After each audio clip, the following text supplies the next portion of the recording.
नमस्कार,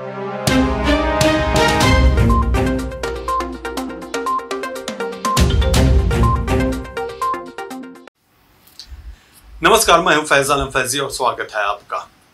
आजमगढ़ में हुए उपचुनाव में दिनेश लाल यादव निरहुआ ने जीत हासिल की। ये सुपरस्टार हैं भोजपुरी फिल्म के, और अगर कहा जाए कि तिकड़ी अब लोकसभा पहुंच चुकी है सुपरस्टार्स की जो भोजपुरी के हैं तो गलत नहीं होगा। उसकी वजह यह है कि पहले ही मनोज तिवारी और रवि किशन लोकसभा सांसद हैं और अब निरहुआ भी जा चुके हैं लोकसभा में। निरहुआ के बारे में हम बात करते हैं और बताते चलते हैं कि निरहुआ दरअसल कैसे उन्होंने शुरुआत की और कैसे स्ट्रगल करते हुए लोकसभा की दहलीज पर कदम रखने में कामयाबी हासिल की उन्होंने। ये उत्तर प्रदेश के गाजीपुर जिले के रहने वाले हैं। बचपना इनका कोलकाता में गुजरा। इनके पिताजी कोलकाता की एक फैक्ट्री में जॉब किया करते थे। निरहुआ वहीं रहा करते थे। निरहुआ की फैमिली में लोक गायकी का बड़ा शौक था, लोग गाया करते थे। इसकी वजह से उनके अंदर भी ये जज्बा था, ये शौक था और ये माहौल भी उन्हें मिला। उसके बाद ये आगे बढ़ते चले गए। भोजपुरी में कई ऐसे मौके आए जिसमें उन्होंने कामयाबी का पताका लहराया और उन्होंने सुपरस्टार बनने में खुद को स्थापित किया। भोजपुरी की अगर बात की जाए तो अगर आजमगढ़ लोकसभा उपचुनाव की जाए तो दिनेश लाल यादव ने 2019 के लोकसभा चुनाव में भी यहां से किस्मत आजमाया था और उसी साल मार्च में इन्होंने बीजेपी ज्वाइन किया था और अखिलेश यादव के खिलाफ इन्होंने चुनाव लड़ा था। हालांकि इसमें उन्हें कामयाबी नहीं मिली और हार का सामना करना पड़ा।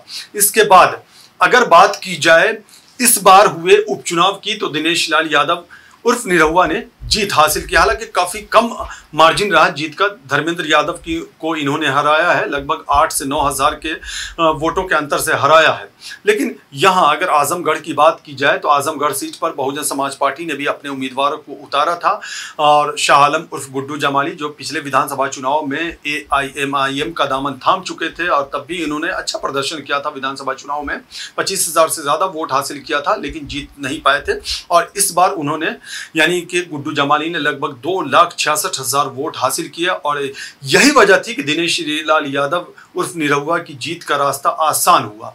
तो इस तरह से दिनेश लाल यादव ने भी लोकसभा की दहलीज पे अपना कदम रख दिया है। तो भोजपुरी के जो 3 सुपरस्टार्स हैं, एक जो मैंने पहले ही जिक्र किया मनोज तिवारी, रवि किशन और अब दिनेश लाल यादव निरहुआ लोकसभा में जा चुके हैं। एक दिलचस्प बात इसके साथ और जोड़ता चलूं कि पहले जो सुपरस्टार्स थे भोजपुरी के सब सवर्ण जाति से थे लेकिन ये OBC से आते हैं, यानी कि ये यादव समाज से आते हैं दिनेश लाल यादव, और इन्हें उत्तर प्रदेश सरकार का सबसे प्रतिष्ठित पुरस्कार यश भारती पुरस्कार से भी नवाजा जा चुका है। और आपको ये जान के भी बहुत अच्छा लगेगा, सुखद आश्चर्य होगा कि ये अखिलेश यादव की सरकार के समय में इन्हें मिला था, उनके माध्यम से मिला था।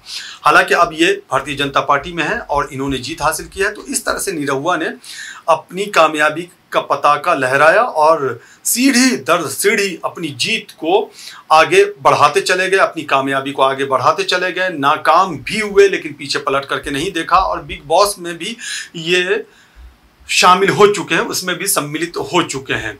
तो आजमगढ़ लोकसभा उपचुनाव में BSP ने जबरदस्त प्रदर्शन किया। नतीजा ये रहा कि सपा के उम्मीदवार धर्मेंद्र यादव पिछड़ गए और दिनेश लाल यादव उर्फ निरहुआ ने जीत का पताका लहराया। इसका ये मतलब नहीं कि उनकी जीत को कम करके आंका जाए।